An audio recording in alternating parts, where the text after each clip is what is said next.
Драги гледачи, како сте? Започнува втората сезона од емисијата Лабораторија на идеи со мене, Елена Ѓурѓиевска-Костадиновиќ. Знаете за оние кои што не гледавте, а се подразбира дека знам дека ќе има и нови гледачи. Ова емисија е посветена на психологијата, филозофијата и духовноста. Се со цел подобрување на нашиот живот, односно како да бидеме посрекни, односно како да се запознаеме себе си.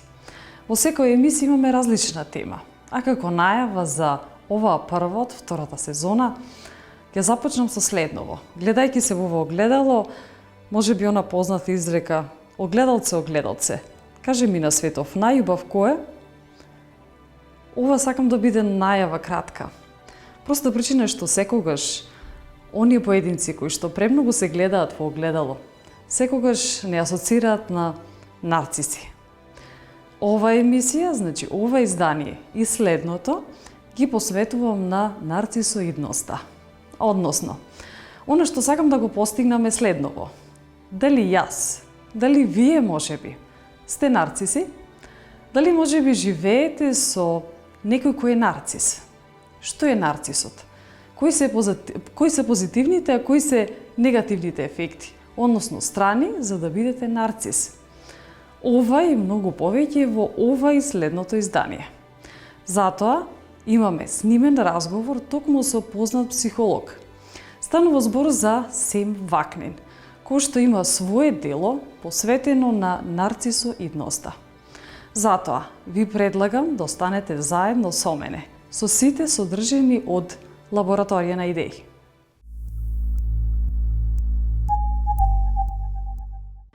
Има разлика во тоа некој да има голема самодоверба и фактот да биде буквално заљубен во себе си. Малку е тешко да се препозне нарцисоидна личност, затоа што најголемиот број од славните се однесуваат поинаку од останатите, велат истражувањата. Сепак, не мора да значи дека сите популарни личности треба да се стават во ист кош. Терминот нарцизам е воведен од страна на Пол Ник, 1899 година, со кој опишувал тип на личност која своето тело го доживува како сексуален објект, додека не пројавува сексуална желба кон другите луѓе. Фроид го преземал терминот и поставил разлика меѓу примарен, односно нормален нарцизам и секундарен, односно патолошки нарцизам. Примарниот нарцизам е нормална желба да се заштитиме од опасност, односно изложеност, и да ги зачуваме нашите животи. Има сексуална компонента која не исклучува желбата кон другите луѓе.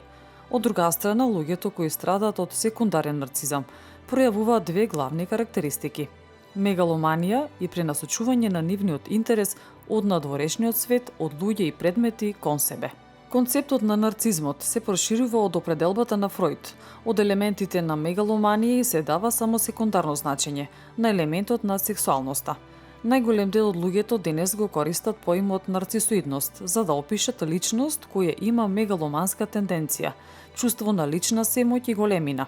Нашата употреба на овој поим може да означува и суета, што може да упатува на сексуална желба за сопственото тело, но за повеќето од нас истото не е од примарно значење. Во главно, она што денес се подразбира под поимот нарцизам се однесува на секундарниот тип, со фокус кон грандиозна слика за себе и прекумерна потреба за восхит која треба да се одржи. Како и повеќето психолошки појави, кога се зборува за нарцизмот, поимот опфаќа цел спектар. До одреден степен желбата да се биде забележан, да се биде почитуван и другите да се восхитуваат, еден вид нарцизам, кој е секојдневен и специфичен за човековата природа. Само кога таа желба засенува се друго, влегува во територијата на патолошкиот нарцизам и нарцистичкото растројство на личноста. Треба да се исполнуваат барем 5 од овие квалитети за да се задоволи диагностичкиот праг. Како прво покажува арогантно, гроделиво однесување или став. Често е завидлив или завидлива на другите, или верува дека другите и завидуваат. Недостаток на емпатија, не ги признава или не се идентификува со чувствата и потребите на другите луѓе.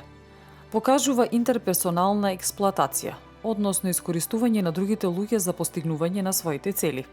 Има чувство за одобрување, односно неразумни очекувања од посебно поволни третирања или автоматска согласност на другите луѓе со неговите, односно незините очекувања.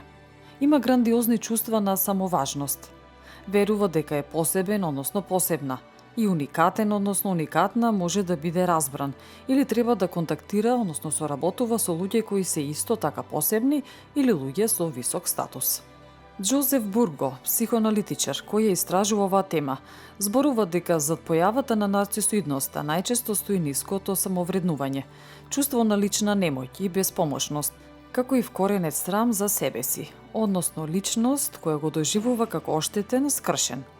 Ова често може да води корен од детството, најчесто поради отфрленост и негрижа од ближните и травматски искуства. Со неприменета љубов во овој вид критичен период, личноста учи дека таа не е сакана. Тоа води кон само неприфаќање и чувство на длабок срам во врска со себе. Кога личноста несвесно ги негира ваквите чувства, тие може да се јават во нивната спротивна форма, преку пренагласување на самовреднувањето, развој на грандиозна слика за себе, чувство на лична семоќ и големина. Нарцисоидноста, односно примарната, во одреден степен е присутна кај мнозинството од луѓето, како дел од човековата природа и во нагласена форма се зема како нормална појава. Проблем настанува кога карактеристиките на нарцисоидноста се силно застапени и пречат на личноста, во воспоставувањето автентичен однос со себе. Во овој случај личноста пожелно е да работи на својот личен развој и градење на автентична самодоверба, преку советување со стручњак за ментално здравје, со што ќе и се помогне во процесот на надминување на проблемите и конфликтите кај личноста кои произлегуваат од нарцисоидноста.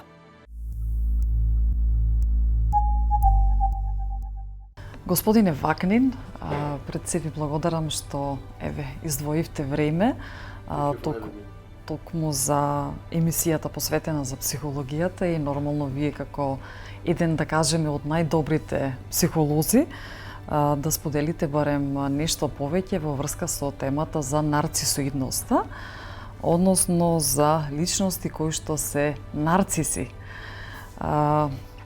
Како вака автор на оваа книга која што навистина е во голем обем, има се и се што во неа посветена токму на нарцисоидноста. За нашите гледачи може би дел знаат што е нарцисоидност, но од стручно поле повеќе да не запознаете што е нарцисоидност. Narcissism, or more precisely, Narcissistic Personality Disorder, is a mental health problem that affects the functioning in every area and field of life. The narcissist lacks empathy because he lacks, I'm saying he because 75% of narcissists are men, actually. Because he lacks empathy, he is unable to relate to other people. It is through empathy that we relate to other people. We put ourselves in other people's shoes. We can imagine how they feel, what they wish for, what are their fears. If we lack empathy, we are actually not quite fully human. We don't quite understand or fully grasp what it means to be human because we have a sample of one. The narcissist has a sample of one, himself. The second problem is that narcissists have severe difficulties with intimacy. They are unable to generate real relationships, long-standing, long-lasting relationships where intimacy is an integral part of the interaction with the partner. Another problem is that narcissists are like drug addicts. They need something called narcissistic supply. Narcissistic supply is a very fancy name for attention. They need attention, constantly. We all, obviously, need attention. We all crave attention. But with a narcissist, it's an obsession. It's a compulsion. It is something that he cannot control. It is something that he is in pursuit of throughout the day, every hour of the day, every minute and every second of the day. And the reason is that the narcissist uses this attention to support his self-perception. The self-perception of the narcissist is grandiose. The narcissist believes himself to be the most perfect, the most brilliant, the most powerful, omniscient, in other words, knows everything, omnipotent, all-powerful. If it reminds you of God, it's not a mistake. The narcissist regards himself as divine, kind of godlike. Now this is a perception, self-perception, that is very difficult to support. because in reality, no one, not even the narcissist, is divine. None of us is godlike. So here's the narcissist. He believes things about himself which cannot be supported by reality. So he goes around asking people to confirm to him that he is indeed perfect, that he is indeed brilliant, that he indeed knows everything, that he is indeed all-powerful. He begs people to tell him that what he thinks about himself is not fake or false, but completely true. This projection of himself as godlike, perfect, brilliant, and so on, is what we call the false self. And narcissistic supply is the food and the fuel with which the narcissist supports this construct, this construction. If the narcissist stops receiving narcissistic supply, he crumbles. You know, like the zombie movies, when there's no longer blood, he crumbles like a house of cards. The narcissist needs supply merely to exist. It is a very critical function for him. So he's addicted. He is an addictive personality. That's in a nutshell. There are many other things. Narcissists are exploitative. Narcissists are antisocial. In other words, they have a bit of a criminal tendency. They don't obey or respect laws, other people's laws. They respect only their own laws, and so on. So there are many other elements of narcissism. Narcissists have mood disorders and so on, but they are less important. These are the important elements, what I told you until now. Дали човек се раѓа како нарцис или се создава? И кога е вистинскиот момент, односно период од животот кога може да прерасне во нарцис? To answer that, I must make a distinction between healthy narcissism and pathological narcissism. Healthy narcissism, also known as primary narcissism, is typical of children in the formative years, which is between 6 months and 6 years. During this period, all children are narcissists.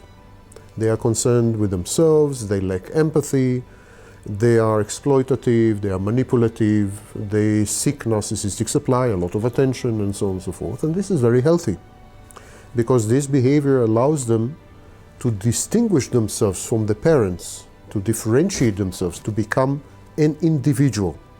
We call this process separation individuation. So this process requires narcissism.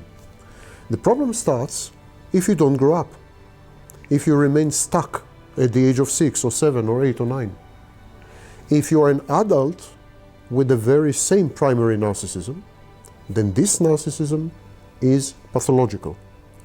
Everything that survives from childhood into adulthood, everything that affects the functioning of the adult that has roots in childhood, is considered unhealthy. So the answer to your question is pathological narcissism is formed on or around the age of 6, but comes into full blossom, comes into evidence and manifestation only in middle to late adolescence. Only then we can say with certainty this person is a narcissist. But another question is, why do we become narcissists?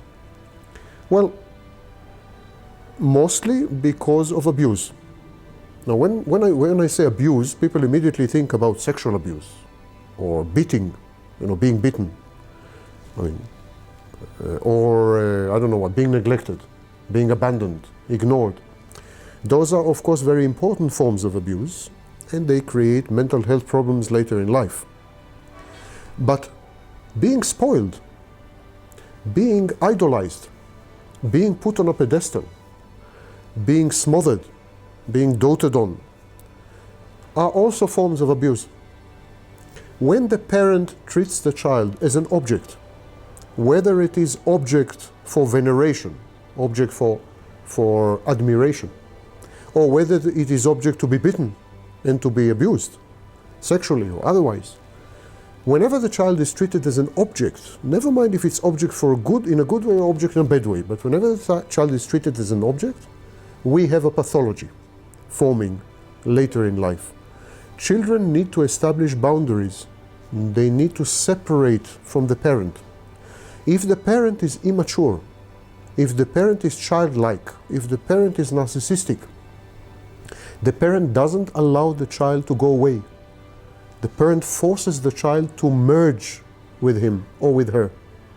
This merger, this fusion between the child and the parent, prevent the formation of a totally healthy personality with its boundaries, with its clear sense of self-worth, with its understanding of what is your strong points, weak points, limitations, advantages, skills, and talents. It's very difficult to be your own person if you are still an extension of mother. So the pathology starts in early childhood. Дали можеме да кажеме дека нарцисот е еден вид кукавица, барем кога станува збор за возрастна личност? I am not sure that this would be the best description, but I think the best description would be that narcissists remained childlike, remained children. They avoid adulthood. They avoid adult responsibilities. Adult responsibilities are, for instance, intimacy in relationships. Adult responsibilities is every day to get up and do something you don't like because you have to do it. Adult responsibility is to build a business long term, to be employed long term. Anything long term is an adult responsibility. Responsibility is to have children and to treat them correctly and to raise them properly. So narcissists avoid all these things, not because they are afraid of them, but because they are children, and these things are alien to children. They are simply people who never grew up. We call it arrested development or stunted growth. Stunted growth or arrested development is a situation where an important part of the personality, usually the emotional part, did not progress beyond a certain chronological age and does not match the other part, which is cognitive part. So you can have a narcissist who is a genius in his field. The cognitive part developed very much, but he's still a child emotionally. And this is very self-destructive as far as a narcissist goes, because when cognition is not coupled with emotion properly, we have what is called cognitive deficit. We have difficulty to evaluate reality and the environment and other people properly. When we cannot evaluate other people, the environment properly, we make mistakes. We reach the wrong decisions. We take the wrong steps. And really, most narcissists are very self-destructive and self-defeating. Not because they seek self-destruction, but because they read everyone and everything completely wrongly. They are like, their machinery is wrongly calibrated. The speedometer shows wrong speed. Everything is wrong. And it's a pity because many of them are very talented and very intelligent, have a lot to contribute. Had they grown up emotionally as well as cognitively, they would have been wonderful people or fascinating people, but they didn't. Има ли нешто позитивно, односно кои се позитивните карактеристики што еден нарцис може да ги има? Да се извлече ли нешто позитивно може? Narcissists are risk takers, so they are very good in starting new things, establishing new things. Because they don't evaluate the environment properly, because of that, they are good leaders. They are willing to assume responsibilities that other people are afraid to assume.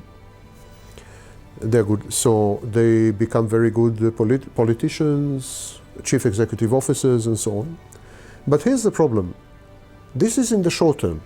So in the short term, the narcissist can lead, can create, can innovate, but in the long term, it always ends badly because of the accumulation of wrong decisions and wrong perception of reality. Nothing they build, nothing they create, nothing they construct stands. It usually, after a few years or even a few decades, ends in disaster, in catastrophe. Што е она што ние, доколку не сме нарцисоидни, треба да го знаеме за нарцисот? Што е она што е најважно, се со цел да превенираме, односно да се себе заштитиме од таквите личности, бидејќи нормално можеби на некој или на повеќе начини ќе ни штетат? Yes, they create a lot of damage. Narcissists are destructive not only to themselves, of course, they're destructive to their environment. I think we should make a distinction between intimate relationships and other types of relationships, like business or politics. In intimate relationships, if the other party, the spouse, the mate, the partner, the lover, the wife, if she seeks intimacy, sex, love, normal, adult, fully developed relationships, then this cannot be done with a narcissist. Period. If that's what she seeks, she should go away. She should separate. If, on the other hand, she's willing to compromise in these areas, if she's willing to have a relationship that is not intimate but very functional, not sexual but otherwise kind of codependent, not loving but attached or bonding. So there are substitutes to real adult relationships. If you are willing to settle for a substitute, then you can survive with a narcissist. Narcissists are like children, so they can be easily manipulated. It's very easy to manipulate a narcissist. Very easy to get the narcissist to exactly where you want him to be and to make him do and behave whatever you want him to do and behave. So, but it's exactly like having like having a relationship with a child, like raising a child. So some women, for instance, have highly developed motherly instincts. Maybe they fit a narcissist. In business and politics, the solution is to establish structures that will take into account the deficiencies of the narcissist and counterbalance them. So if you have a narcissistic chief executive officer in a company, you should establish a very strong board of directors that will constantly look what the narcissist is doing, criticize him, make offers, block him sometimes, prevent him from making mistakes and ruining the company.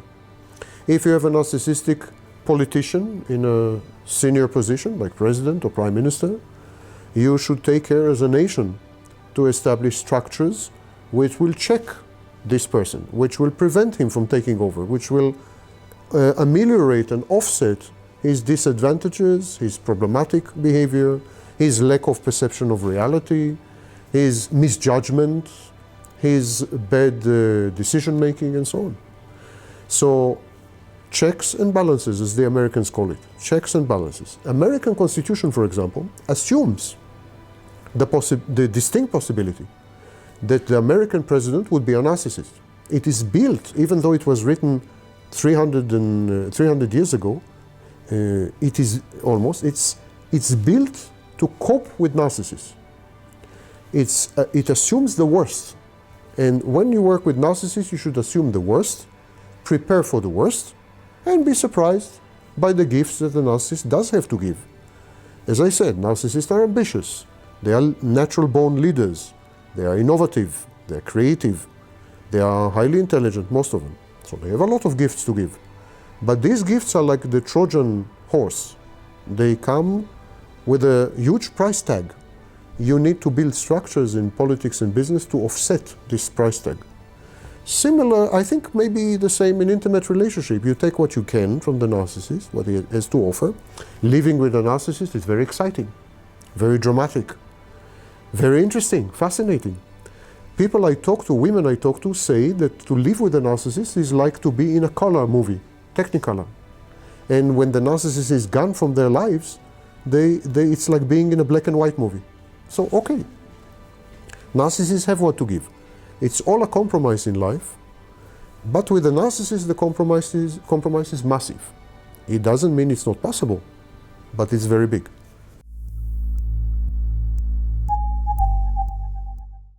Драги мои, во продолжение останете со нас. Ви нудам еден интересен психолошки тест за тоа кој ќе покаже дали сте нарцис или не. Затоа ви ги нудам следниве прашања со мала пауза се подразбира и одговорот. Да видиме дали сте нарцис или не. Голем број на научници тврдат дека денешната технологија не прави повеќе нарцисоидни од вообичаено. Некои дури се одлучуваат на прилично ризични однесувања само за да имаат добри фотографии на Facebook или Instagram. Нарцисоидноста од секогаш постоела, но во овој век таа зема се поголем замав со развојот на модерната технологија. Социјалните мрежи може да направат од вас вистински нарцис. Овие луѓе од една страна развиваат позитивни карактеристики како висока самодоверба и емоционална стабилност, но од друга страна може да бидат вистински манипулатори, агресивни и арогантни. Решете го следниот тест и откријте дали сте егоист. Одговорете со да или не. Како прво, знам дека има нешто посебно во мене. Како второ, во споредба со другите луѓе јас сум подобар во многу работи. Како трето, потајно верувам дека сум подобра личност од другите.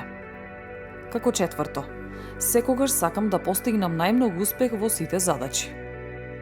Како петто, животните препреки не можат да ме спречат. Како шесто, имам самодоверба, но и се грижам. Како седмо, се чувствувам несигурно кога сум во центарот на вниманието. Како осмо, тешко примам комплименти. И како деветто, не сакам да зборувам за себе си.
Првите 3 прашања се оценуваат со 3 поени, наредните 3 прашања од 4 до 6 со 2 поени, а последните 3 со по 1 поен. При тоа, позитивна оценка добиваат само оние прашања на кои сте одговориле со да. Вашиот резултат можете да го споредите со следново. Од 3 до 7 поени. Низок нарцизам. Вие себе си не се ставате на прво место и важно ви е да им помогнете на другите. Од 8 до 12. Здрав нарцизам. Вие сте истовремено грижлива и амбициозна личност, која знае што сака во животот, а знае и на другите да им помогне. Од 13 до 18 поени. Висок нарцизам. Голема е веројатноста дека сте себична личност која не умее да внимава на туѓите проблеми и потреби, но секогаш постои можност тоа да го промените доколку сакате. Почитувани, ова е првиот дел од темата посветена на нарцизмот. Се надевам дека сте задоволни барем од овие содржини. Ви предлагам да останете со второто издание кое што посветено токму на истата тема. Ви посакувам да бидете ведри, расположени и секако одвоите време за да се спознаете себе си.